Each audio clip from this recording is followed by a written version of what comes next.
आज की वीडियो का आगाज क्लैपिंग से करते हैं। ये क्लैपिंग आपके लिए इसलिए है क्योंकि इससे पहले आप 4.1 सॉल्व कर चुके हैं, 4.2 सॉल्व कर चुके हैं। अलजबरा का स्टार्ट था, इस पे कुछ हमने बेसिक्स फार्मूला के बारे में पढ़े हैं और वो आपको अच्छी तरह समझ आ गए। आपका फीडबैक बता रहा है कि आपको एक्सरसाइज 4.1 4.2 अच्छी तरह समझ आ गई है। तो आज हम 4.3 को सॉल्व करेंगे। 4.3 में हम कुछ नई चीज सीखेंगे, कुछ नई मैथ की जो टर्म्स हैं उनके बारे में जानेंगे। इस एक्सरसाइज में हम फार्मूलाज के बारे में डिस्कस नहीं करेंगे। आपने परेशान नहीं होना क्योंकि फार्मूला से, अलजेब्रा के फार्मूला से स्टूडेंट काफी ज्यादा घबराते हैं। तो स्टार्ट करते हैं आज की वीडियो। मैं हूं आपका टीचर मसूद मुबशर और आप देख रहे हैं अपना फेवरेट चैनल लर्निंग जोन, जिसमें हम आज जो एक्सरसाइज सॉल्व करेंगे वो 4.3 को सॉल्व करेंगे और 4.3 में कुछ नई मैथमेटिकल टर्म्स हैं उनके बारे में सीखेंगे। तो वीडियो को स्टार्ट करने से पहले एक छोटा सा काम कर लें। अगर आप चैनल पर नए हैं तो नीचे सब्सक्राइब का बटन नजर आ रहा है, चैनल को जरूर सब्सक्राइब कर लीजिएगा, साथ बेल आइकन को प्रेस कर लें। तो उम्मीद है ये वीडियो देखने के बाद 4.3 के जितने क्वेश्चन भी मैं आज करवाऊंगा वो आपको अच्छे तरीके से समझ आ जाएंगे। तो चलते हैं फिर व्हाइट बोर्ड की तरफ और आज हम देखते हैं मैथ की कौन सी नई टर्म्स के बारे में आज हम जान रहे हैं। आज का हमारा टॉपिक है एक्सरसाइज 4.3 का सर्ड्स एंड देयर एप्लीकेशंस। ठीक है जी, ये एक न्यू टर्म है आपके लिए। क्लास 8 में आपने इसके बारे में इतना ज्यादा नहीं पढ़ा हुआ, बल्कि पढ़ा ही नहीं है, फर्स्ट टाइम जो है आप ये पढ़ रहे हैं। तो इस एक्सरसाइज में हम सर्ड्स के बारे में पढ़ेंगे, उसकी डेफिनेशन पढ़ेंगे एंड देयर एप्लीकेशन, और सर्ड्स जो है वो आगे जाके कहां कहां इस्तेमाल होती है उसके बारे में भी पढ़ेंगे। चलते हैं इसकी डेफिनेशन की तरफ। सर्ड्स की डेफिनेशन जो बुक के अंदर मौजूद है उसके बारे में बताऊंगा। फिर मैंने नेट के ऊपर से भी इसकी डेफिनेशन, सिंपल डेफिनेशन सर्च की थी, तो वो भी मैं थोड़ी सी आपको बता दूंगा ताकि आपको बेहतर तरीके से समझ आ सके। अब डेफिनेशन में देखें, an irrational radical with rational radicand. Irrational और रैशनल नंबर्स ये के बारे में आप अच्छी तरह जानते हैं। 4.1 के स्टार्ट में इसके बारे में हम डिस्कशन की थी, तो अगर वो आपने वीडियो नहीं देखी तो उस वीडियो को जरूर देखें। दोबारा देखते हैं, an irrational radical and with rational radicand is called surd. सबसे पहले बात कर लेते हैं कि रेडिकल क्या होता है, ठीक है, और रेडिकेंड क्या होता है। आपके पास ये एक सर्ट मैंने लिखी हुई है। इस सर्ट में यहाँ पे एन से मुराद है कोई भी पावर हो सकती है, 2 हो सकती है, 3 सकती है, 4 हो सकती है, ठीक, कोई भी पावर हो सकती है। वो इंडेक्स कहलाएगा। ये जो अंदर नंबर लिखा हुआ है, जैसे कि ये नंबर लिखा हुआ है 3, 2 और 5, 7, ये इसका रेडिकेंड कहलाता है, ठीक है। और ये वाला जो साइन है वो रेडिकल कहलाता है। ये आपको याद होना चाहिए क्योंकि इन दोनों का जिक्र डेफिनेशन में है। रेडिकल, ठीक है, रेडिकल ये कहलाएगा और रेडिकेंड जो है आपका जो अंदर नंबर होगा। अब आता है an irrational radical with rational radicand, ठीक है। रेडिकेंड से मुराद है ये वाला, ये रैशनल होगा, ठीक है, कोई भी रैशनल नंबर हो सकता है, ये भी रैशनल नंबर है, ये भी रैशनल नंबर है, ये भी रैशनल नंबर है, ठीक है। Is called surd, hence the radicand is a surd, यानी कि ये वाली इसको हम कहेंगे ये एक सर्ड है। अगर इसमें दो कंडीशन होना जरूरी है। दो कंडीशन कौन सी है? सबसे पहली कंडीशन है ए इज ए रैशनल नंबर, ठीक है। जो यहाँ पे नंबर मौजूद है अंदर जिनकी बात कर रहे हैं 3, 2 और 5, 7 या 10, ये जो है एक रैशनल नंबर होना चाहिए। रैशनल नंबर के बारे में जानते हैं, जो पी और क्यू की फॉर्म में लिखे जा सकते हैं। इनके नीचे भी 1 लिखा जा सकता है, इसके डिनोमिनेटर में भी 1 लिखा जा सकता है, इसके डिनोमिनेटर में भी 1 लिखा जा सकता है, इसके डिनोमिनेटर में ऑलरेडी जो है वो 5 लिखा हुआ है। द रिजल्ट, जो भी रिजल्ट आएगा, यानी इसको सॉल्व करने के बाद, इनको सॉल्व करने के बाद जो भी आपके पास रिजल्ट आएगा, जो भी आपके पास सॉल्यूशन आएगा, वो इरेशनल होना चाहिए, ठीक है। इरेशनल होगा तो वो एक सर्ड कहलाएगी। ये दो कंडीशन है। ये कुछ सर्ड्स के बारे में मैंने ये सर्ड्स लिखी भी हुई हैं, ये सर्ड्स हैं और ये आपके पास लिखा हुआ, ये इंडेक्स है, ये रेडिकेंड है, ये रेडिकल है। अब बात कर लेते हैं, थोड़ी सी डेफिनेशन मुझे मुश्किल लगी है बच्चों के पॉइंट ऑफ व्यू से, तो मैंने कोशिश की कि कोई आसान डेफिनेशन होनी चाहिए। तो एक नेट से मैंने आसान डेफिनेशन भी इसकी डाउनलोड की थी और मैंने व्हाइट बोर्ड पे लिखी हुई है। सर्ड क्या होती है? When we cannot simplify a number to remove, जब हम किसी नंबर को सिंपलीफाई ना कर सकें और उस नंबर का स्क्वायर रूट और क्यूब रूट अगर रिमूव ना कर सके, ठीक है, तो वो सर्ड्स कहलाएगी। जैसे कि ये नजर आ रहा है आपको, एक नंबर है, इसके ऊपर स्क्वायर रूट डला हुआ है, इसको अगर सॉल्व करेंगे कैलकुलेटर का इस्तेमाल करेंगे तो जवाब डेसिमल में आएगा, ठीक है। तो आप कैलकुलेटर के बगैर जो आप डेसिमल में नहीं चाह रहे हैं, जस्ट इसको सिंपलीफाई करना चाह रहे हैं, तो ये आगे मजीद सिंपलीफाई नहीं हो सकती। जैसे कि इसकी एग्जांपल है कि आपके पास ये 9 है, ठीक है, 9 को अगर सिंपलीफाई करेंगे तो 3 का स्क्वायर हो जाएगा, ये 2 जो है इससे कैंसिल हो जाएगा, तो आपके पास 3 आ गया। तो ये देखें आपने इसको सिंपलीफाई भी कर लिया और उसका जो स्क्वायर रूट है वो भी रिमूव कर दिया, इसलिए ये सर्ड नहीं है। इनको आप सिंपलीफाई नहीं कर सकते, इनका स्क्वायर रूट या इनका क्यूब रूट आप रिमूव नहीं कर सकते, इसलिए ये सर्ड्स कहलाएंगी। ये डेफिनेशन आसान है, उम्मीद है ये डेफिनेशन भी आपको समझ आ गई होगी, और जो बुक के अंदर डेफिनेशन दी हुई है वो भी उम्मीद आपको समझ आ गई होगी। फिर भी अगर इस बारे में आपको क्वेश्चन हो तो आप मुझे कमेंट सेक्शन में पूछ सकते हैं। इससे ज्यादा आपको बताने की जरूरत नहीं है डिटेल से, क्योंकि सर्च का भी स्टार्ट है और क्लास 9 के हवाले से जो है सर्च के बारे में इतना ही जानना काफी है। आगे जब मजीद क्लासेस में जाएंगे आप और मैथ को पढ़ेंगे तो सर्च के बारे में मजीद बेहतर तरीके से आप जान सकेंगे। इसके बाद जो एक्सरसाइज के क्वेश्चन है उनको सॉल्व करते हैं। अभी हम एक्सरसाइज 4.3 का क्वेश्चन नंबर 1 सॉल्व करेंगे। क्वेश्चन नंबर 1 की स्टेटमेंट देख लेते हैं। Question number 1, express each of the following surds in the simplest form.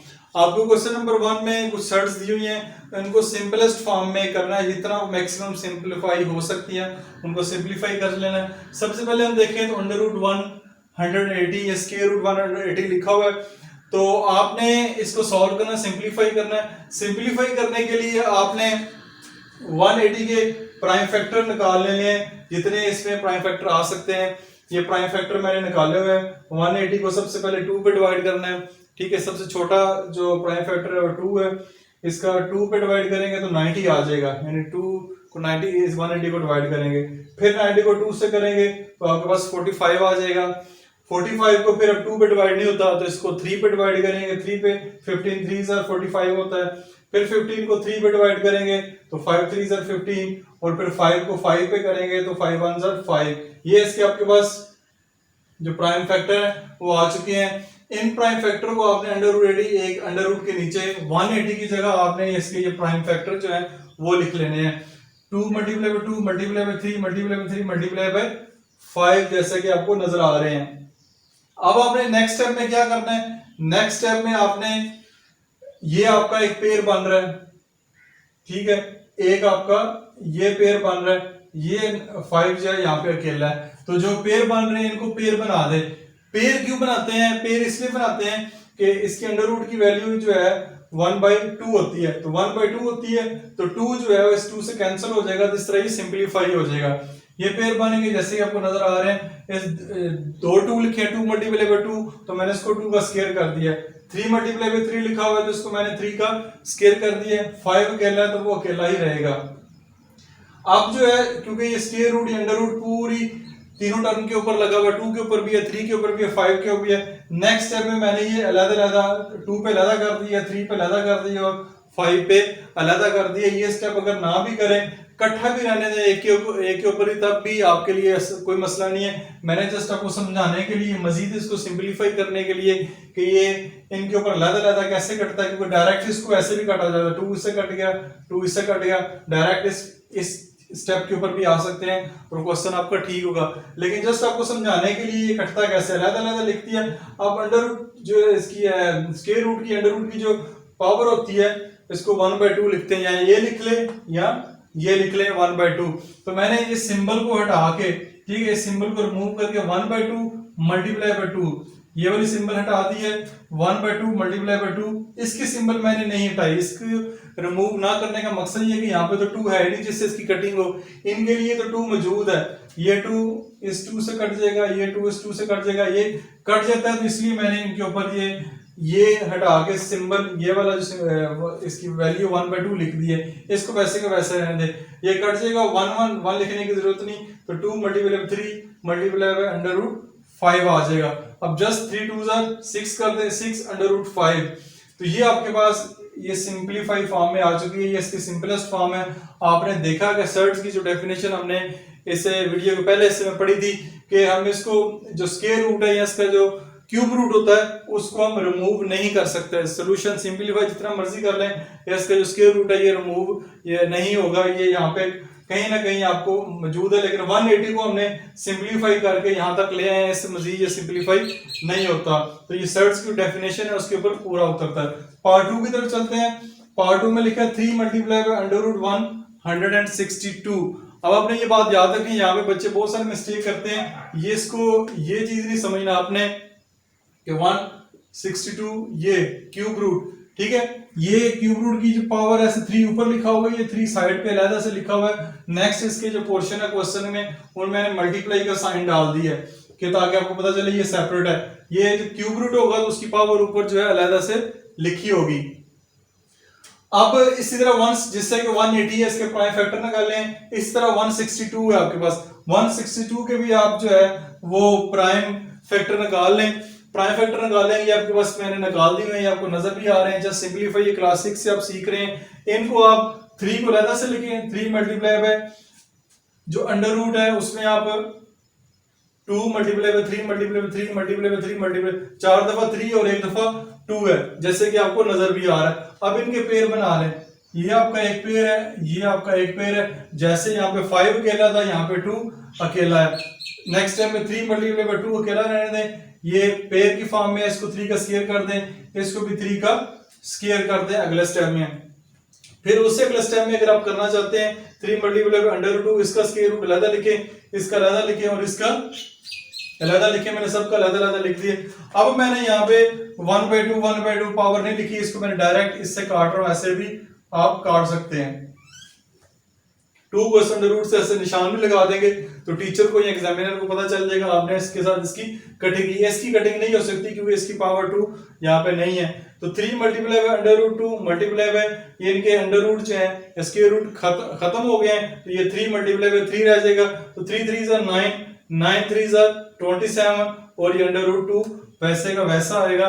इस क्वेश्चन में भी देखा आपने पार्ट 2 में भी कि इसका जो स्क्वायर रूट है ये यहाँ से रिमूव नहीं हुआ, ये आंसर के अंदर मौजूद है, इसको हम रिमूव नहीं कर सकते। करेंगे तो डेसिमल में आंसर चला जाएगा, डेसिमल में हमने आंसर नहीं लेकर आना।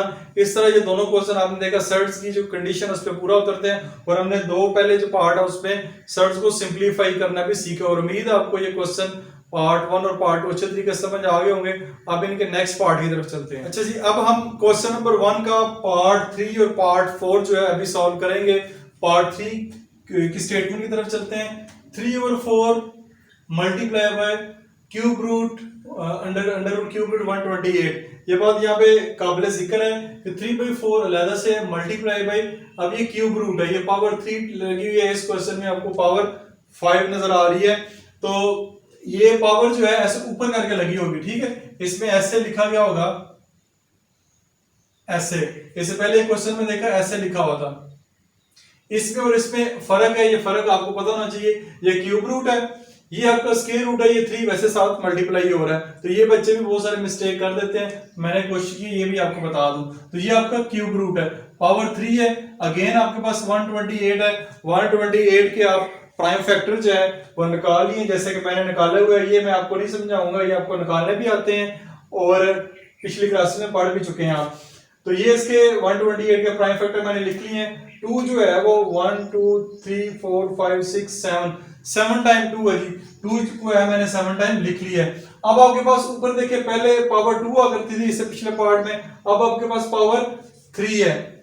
तो पावर 3 है, तो अगर आप इनके 3 दिन के पेयर बनाएंगे आप, यानी कि 3 और 3, ठीक है, 3 दिन के पेयर बनाएंगे तब आपकी कटिंग हो जाएगी।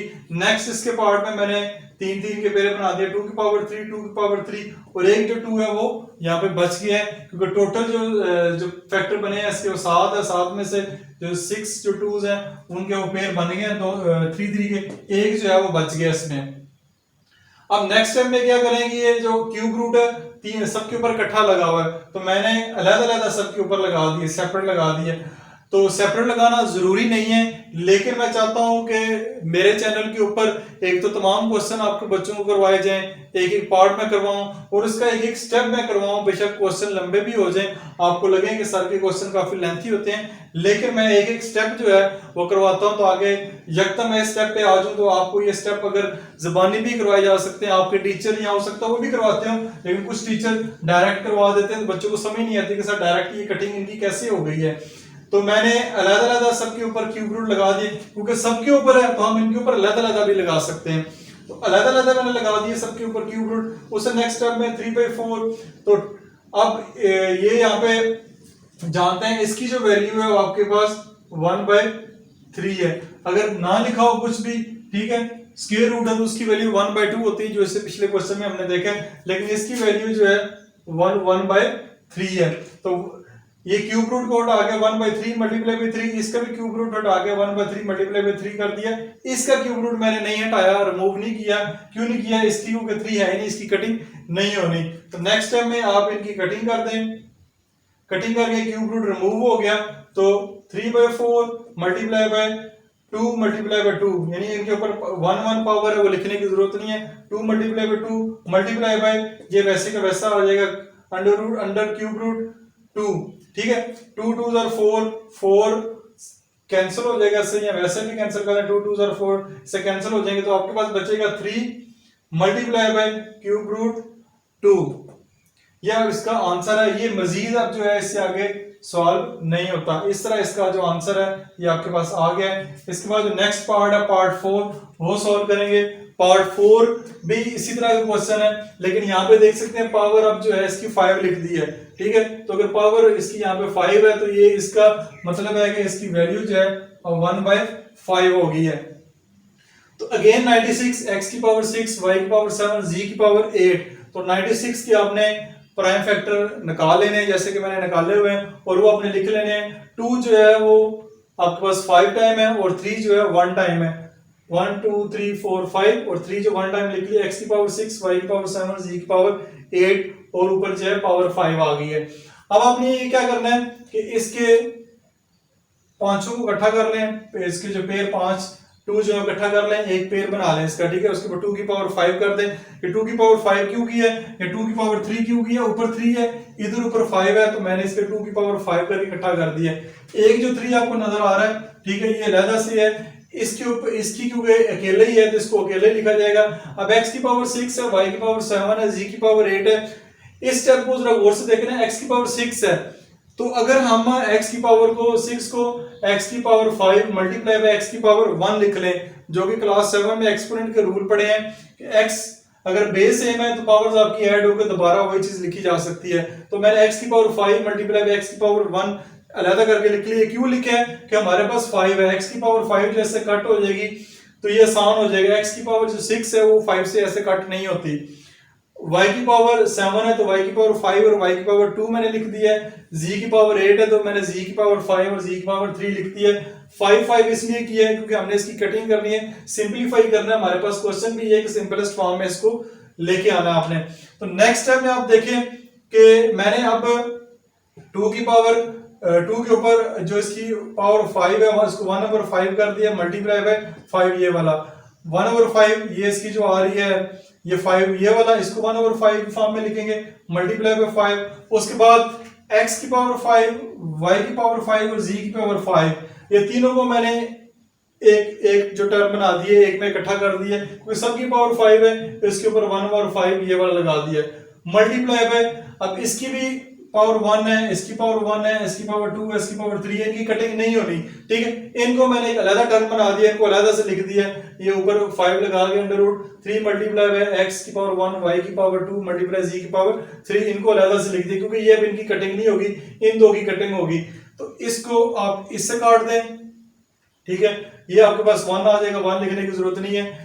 अब इनको x की पावर 5, y की पावर 5, z की पावर 5 सब की पावर जो है एक दफा अलग से मैंने बाहर इकट्ठी करके लिख दी है, ठीक है, ये लिखी हुई है। सब की पावर जो है मैंने अलग करके लिख दी है, बजाय इसके अलग लिखी हुई है, सबको मैंने अलग से एक पावर दे दिया 1/5 मल्टीप्लाई बाय, ये वैसे का वैसे आएगा क्योंकि इसकी कटिंग नहीं होनी, इसकी भी 5 5 से कैंसिल हो जाएगा, तो इसमें 1 आएगा, तो आपका आंसर आएगा 2 इंटू एक्स वाई जी, 2 इंटू एक्स वाई जी, क्योंकि ये कैंसिल हो गया तो 1 है, लिखने की जरूरत नहीं। मल्टीप्लाई बाय ये वाली जो टर्म है, इस टर्म में ये मजीद सिंप्लीफाई नहीं होती, ये वैसी की वैसी यही टर्म जो है आ जाएगी। इधर मल्टीप्लाई का साइन डालना तो डाल लें, ना भी डालें तो कोई बात नहीं। इस तरह ये इसका आंसर है। क्वेश्चन थोड़ा सा क्या कहते हैं कॉम्प्लिकेटेड है, थोड़ा सा मुश्किल है, लेकिन इसको समझने की कोशिश करें कि इसके अलावा आपने यूनिट 2 में भी इस तरह क्वेश्चन को सॉल्व किए हैं। एक्सरसाइज आई थिंक 2.5 है या 4 है, सॉरी 4 में भी इस तरह की सिंप्लीफिकेशन की है। तो इसमें आपने ये जो पावर लगी हुई है ऊपर, इसको और से देखना है। इससे आगे जो एक्सरसाइज के क्वेश्चन आएंगे उसमें भी यही चीज जो है बार बार रिपीट होगी। तो कोशिश करें इस चीज को अच्छे तरीके से समझें। और इसके बाद क्वेश्चन नंबर 1 जो है अभी आपका कंप्लीट हो चुका है, मैंने इसके सारे पार्ट करवा दिए हैं और सर्ट्स के बारे में इसको इंट्रोडक्शन दी है। उम्मीद है ये क्वेश्चन आपको अच्छे तरीके से समझ आ गए होंगे। अभी हम क्वेश्चन नंबर 2 सॉल्व करेंगे 4.3 का। क्वेश्चन नंबर 2 की स्टेटमेंट की तरफ चलते हैं। क्वेश्चन नंबर 2 की स्टेटमेंट है सिंप्लीफाई। जैसे कि क्वेश्चन नंबर 1 था उसकी स्टेटमेंट थोड़ी डिफरेंट थी, इसकी स्टेटमेंट डिफरेंट है, तो दोनों का मीनिंग जो मतलब एक ही है, सिंप्लीफाई करना है, उसमें लोएस्ट फॉर्म में करना था, इसमें भी हमने वही लोएस्ट फॉर्म में करना है। सिंप्लीफाई लिखा आ जाए या वो जो पहले क्वेश्चन की स्टेटमेंट है वो लिखी आ जाती है, इसका एक ही मतलब है, इसमें कोई डिफरेंस नहीं है। क्वेश्चन भी देखिए मिलते जुलते हैं। क्वेश्चन नंबर इसका पार्ट 1 की तरफ जाते हैं। √18 डिवाइडेड बाय √3 मल्टीप्लाई बाय √2 ये क्वेश्चन है। क्वेश्चन में आप देख सकते हैं √18 है, इसके आप प्राइम फैक्टर निकाल लें, मैंने प्राइम फैक्टर निकाले हुए हैं, तो इज इक्वल टू इसके प्राइम फैक्टर लिख लें √2 मल्टीप्लाई बाय 3 मल्टीप्लाई बाय 3, ये √18 के प्राइम फैक्टर है। तो √3 मल्टीप्लाई बाय √2 वैसे का वैसा नीचे हम लिख लेंगे उसको। अब आप गौर से देखें तो यहाँ पे इसके पेयर बन सकता है, ठीक है, इसकी कटिंग करने के लिए। तो अगर पेयर नहीं भी बनाते हैं हम इसको अलग-अलग लिख लेते हैं, यानी √2 मल्टीप्लाई बाय √3 मल्टीप्लाई बाय √3, इनको अलग-अलग लिख लेते हैं। इसका फायदा ये होगा कि हम इसको इससे काट देंगे, इसको इससे काट देंगे और √3 बच जाएगा, वही √3 जो है हमारा आंसर होगा। अगर इसको इकट्ठा करके पेयर बनाकर √ काट के 3 बाहर निकालेंगे तो क्वेश्चन सॉल्व नहीं होगा, क्योंकि खाली जो 3 √ के बगैर वो नीचे नहीं है कहीं भी, तो उसकी कटिंग जो है वो नहीं होती। तो इस तरह ये बहुत सिंपल क्वेश्चन है। √3 आप इसका आंसर आ गया। पार्ट 2 इसका √21 मल्टीप्लाई बाय √9 डिवाइडेड बाय 63। इसके ऊपर मैंने √ नहीं लगाया, चलें अभी लगा देता हूं। तो इसलिए कहता हूं क्वेश्चन को बार बार गौर से देखा करें, कई दफा आपसे मिस्टेक हो जाती है तो वो इससे क्वेश्चन आपका गलत हो सकता है। तो √63 है। अब आप देखें √21 के जो फैक्टर है वो निकाल लें आप, और √9 के √21 के मैंने लिखे नहीं है क्योंकि 3 मल्टीप्लाई बाय 7 21 और 9 के 3 मल्टीप्लाई बाय 3, ये मैंने लिख लिया। √63 है, √63 के प्राइम फैक्टर मैंने निकाले हुए, ये सब आपका रफ वर्क के लिए जगह मैंने छोड़ी है। 63 3 21 63 3 7 21 3 3 और 7, ये आपके पास इसके फैक्टर आए हैं, वो मैंने नीचे लिख लिए हैं, ठीक है जी। अब आप इस तरह करें कि ये सारे जो इसके फैक्टर हैं 21 और 9 के, इनको एक ही √ के नीचे कर लें, ये भी √ के नीचे, ये भी √ नीचे, इनको इकट्ठा करके लिख लेते हैं। 3 दफे वो मैंने लिख दिया, एक साथ एक दफा वो मैंने लिख लिया, ये तो ऑलरेडी इकट्ठे हैं ही हैं। अब आप ये करें कि इन दो का पेयर बना दें, ठीक है, और इनको अलग-अलग लिखा रहने दें, फिर इसमें नीचे वाले का पेयर बना दें, इसको अलग लिखा रहने दें। यानी कि जिस तरह ये है, इसका मैंने पेयर बना दिया है, ये आपको नजर आ रहा है, √3 और √7 मैंने अलग-अलग √ में लिख दिए हैं, और इसका मैंने पेयर बना दिया, ठीक है, ये मैंने लिख लिया पेयर में, बाकी √7 अलग से लिख लिया।